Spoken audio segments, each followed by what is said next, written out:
61। हाँ जी, hello one, कैसे हो आप सभी लोग? सब बढ़िया। आई होप मेरे सारे भाई बहन बढ़िया ही होंगे। आज के इस वीडियो में हम बात करेंगे कि पिछले 2 दिन के कमेंट सेक्शन में जब मैंने झांका तो वहां पर कुछ लोग बोल रहे हैं कि भैया पिछले 4-5 महीनों से तो आप बोल रहे थे कि बिटकॉइन बुलिश है, बुलिश है, बुलिश है, बुलिश है, बुलिश है। और एक बात आपकी सही भी रही कि 24-25 हजार से बीटीसी 45 हजार तक गया। लेकिन पिछले 2 दिनों से आप यूं क्यों बोल रहे हो कि शॉर्ट टर्म की जो भी लॉन्ग्स की ट्रेड है, मैंने टेलीग्राम पर 11 तारीख को यही तो शेयर करा कि भैया मैं अभी क्या करने जा रहा हूं कि मेरी जो भी लॉन्ग की ट्रेड है शॉर्ट टर्म की, उन सबको मैं क्लोज कर रहा हूं जब बिटकॉइन 42,000 डॉलर पे था। तो ये तो दोगलापन हो गया। अब मैं क्या ही बोलूं आपको कि देखो भैया, अगर आप वीकली पे देख रहे हो, मंथली पे देख रहे हो या फिर ईयरली पे देख रहे हो, बिटकॉइन बुलिश है and I am still bullish in long term. Next year bitcoin का होने वाला है 100 के, हम जा रहे हैं। साफ साफ इतनी आसान भाषा में तो बोल दिया। लेकिन सभी को पता है कि जब अप ट्रेंड शुरू होता है ना तो हायर हाई हायर लो, यानी कि करेक्शन भी आते हैं। वर्स्ट केस सिनेरियो भी मैंने बता दिया कि प्री हाल्विंग डंप के बारे में तो पिछले हम 4-5 महीनों में बात कर ही चुके हैं कि भैया जब एक बड़ा रेला जब स्टार्ट होगा ना, उससे पहले एक अच्छा खासा करेक्शन भी हमें देखने को मिलेगा। लेकिन ये जो करेक्शन है अगले 15 से 20 दिनों के अंदर हमें देखने को मिल सकता है। मैं ऐसा क्यों कह रहा हूं, आप इस चांद को देख लो या फिर आप कुछ भी कहो, रीजन मैं आपको बताता हूं। I am still bullish in long term बोल रहा हूं वापस से, लेकिन करेक्शन के लिए थोड़ा सा आप तैयार रहो। और जिन्होंने भी स्पोर्ट के अंदर बाइंग करी ना, टेंशन मत लो मेरे भाई, मैं वही हूं जिसने बिटकॉइन का ट्रेंड समझकर 16-17 हजार पे आपको बिटकॉइन की बाइंग करवाई थी। जब इतना भरोसा रखा था आपने, अच्छा खासा प्रॉफिट कमाया, तो थोड़ा यहां भी सुनी लो, ठीक है। ओवरऑल मार्केट ठीक ठाक तो नहीं चल रहा है, लेकिन हाँ अल्ट्स में थोड़ी सी ज्यादा गिरावट देखने को मिल रही है। बिटकॉइन 40,000 के ऊपर ही है। यहां पर इस चीज को देखो, हम इस चार्ट के ऊपर इतने दिनों से फोकस कर रहे हैं कि भैया क्या चल रहा है माहौल। हम यहां पर अच्छे खासे राइजिंग वेज या फिर अप ट्रेंड के अंदर चल रहे हैं, लेकिन यहां पर इतने सारे अच्छे डेटा आने के बावजूद भी बिटकॉइन ने कोई स्ट्रॉन्ग रैली नहीं दिखाई। यहां पर होना तो ये चाहिए था कि इस तरीके से अपसाइड जाए, लेकिन हुआ नहीं। क्योंकि भैया देखो, अभी जितने भी लॉन्ग्स खुले हुए थे ना बड़े बड़े 20-50x के, उनको हटाने के लिए मार्केट ने सीन कर दिया। अभी यहां पर मेरा सिनेरियो ये है कि वेट एंड वॉच की स्थिति रखो। हो सकता है कि यहां पर हम ऊपर चल जाए, हो सकता है कि हम यहां पर नीचे चल जाए। ये तो दोगली बात हो गई ना, इसमें मेरी तरफ से क्या बात रही। मैं ये कह रहा हूं कि भैया देखो, मेरा एक तरफी प्रिडिक्शन यही है कि बिटकॉइन को एक बार तो आना चाहिए 35,000-37,000 के आसपास। यहां पर बिटकॉइन अगर आता है तो छोड़ना मत। मैं अभी भी कह रहा हूं छोड़ना मत, वरना फिर बाद में आप रोने लगोगे, बाद में फिर आप कमेंट सेक्शन में बोलते हो कि भैया बाय नहीं करा वगैरह वगैरह। तो ये अपॉर्चुनिटी मिलेगी, इसको देख के डरना नहीं है आपको। और वैसे भी राइजिंग वेज बन रहा है, टेक्निकली थोड़ा करेक्शन आ भी जाए तो क्या ही डरने वाली बात है। इतना बिटकॉइन बढ़ गया, थोड़ा उसको सांस तो लेने दीजिए। अब समझ में आ रहा है कि 15 दिन में क्यों कह रहा हूं, वो चाहे मून थ्योरी के अकॉर्डिंग लो, क्रिसमस की सेलिंग के अकॉर्डिंग लो या फिर टेक्निकली हो। थोड़ा बिटकॉइन को करेक्शन लेने दो, उसके बाद में इसको बड़ा जंप भी तो मानना है ना। जैसे कहते हैं ना कि जब एक चीता एक बड़ी छलांग लगाता है, उससे पहले थोड़ा सा अपना जो पैर है वो पीछे भी खसकाता है।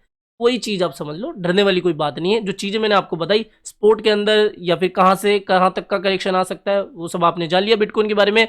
सीपीआई डेटा देखो ठीक ठाक रहा, मार्केट के अकॉर्डिंग रहा। जब भी इस तरीके का प्रेडिक्शन के अकॉर्डिंग डेटा आता है ना, तो न्यूट्रल माहौल होता है और इसको आप ज्यादा समझाने की जरूरत नहीं है। हालांकि आज का दिन थोड़ा सा अलर्ट रहना, क्योंकि आज भैया एफओएमसी की मीटिंग और यहाँ पर इंटरेस्ट रेट कट करने बढ़ाने इन सब का डिसीजन रात को 11:30 बजे आएगा। तो टेलीग्राम को आज जरूर से ज्वाइन कर लेना, बिकॉज मार्केट की ऐसे सारी डेटा इंपॉर्टेंट अपडेट सबसे पहले मैं टेलीग्राम पर आपके साथ शेयर करता हूं। मस्ट टेलीग्राम को ज्वाइन कर ही लेना है, ओके।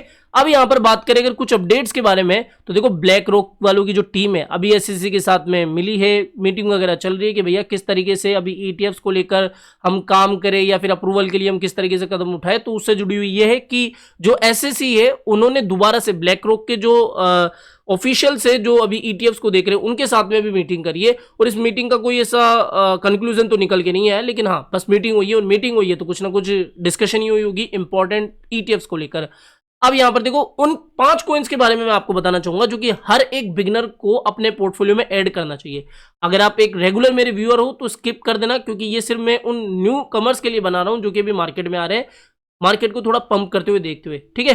तो यहां पर देखो सिंपल सी बात, बिटकॉइन तो आपको लेना ही है, इथीरियम उसके बाद नंबर आता है, क्योंकि मार्केट का दूसरा सबसे बड़ा कॉइन है। यूज केस के मामले में अभी तक इसको कोई बीट नहीं कर पाया है इसकी कैटेगरी के अंदर। तो सबसे यूज्ड ब्लॉकचेन जो भी मानी जाती है वो है इथीरियम। तो इथीरियम को आप अपने पोर्टफोलियो में जरूर से रखें।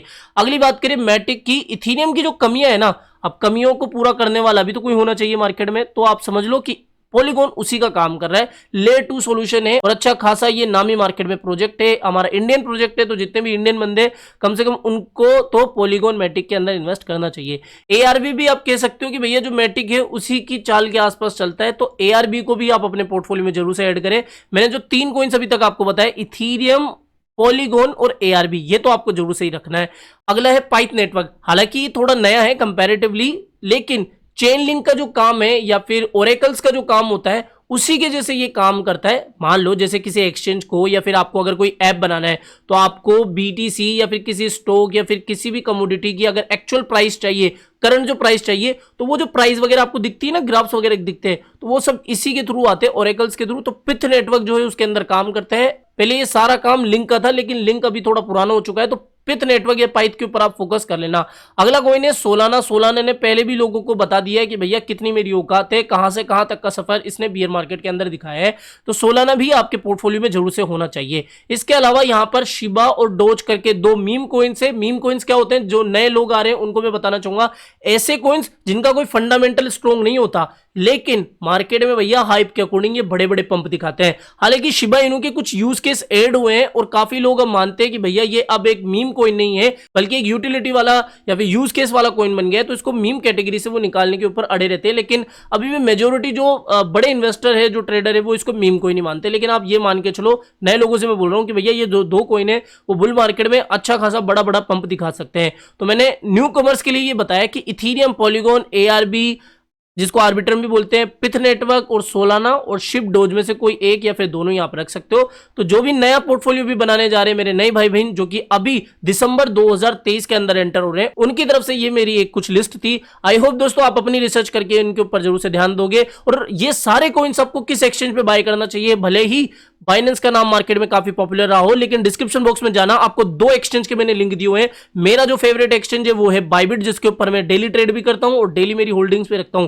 तो बाइबिट और उसके बाद में MEXC। अगर आपको आधार कार्ड, पैन कार्ड या फिर केवाईसी फ्री एक्सचेंज चाहिए तो MEXC में सजेस्ट करता हूं। लिंक आपको मेरी वीडियो के डिस्क्रिप्शन बॉक्स में मिल जाएगा। अगर आप उन दोनों लिंक से कोई भी एक्सचेंज पर रजिस्टर करते हो तो 10% का बोनस आपको मेरी तरफ से मिलेगा। तो इतना ही था। तो फिलहाल इस वीडियो में इतना ही। आई होप दोस्तों आज की वीडियो आपको पसंद आया होगा। तो वीडियो पसंद आया हो तो डेफिनेटली वीडियो को लाइक करना है, चैनल आप ही के काम का तो चैनल को भी सब्सक्राइब करके रख लेना है। मिलते हैं जल्दी नई अपडेट के साथ। टिल देन जय हिंद, जय भारत।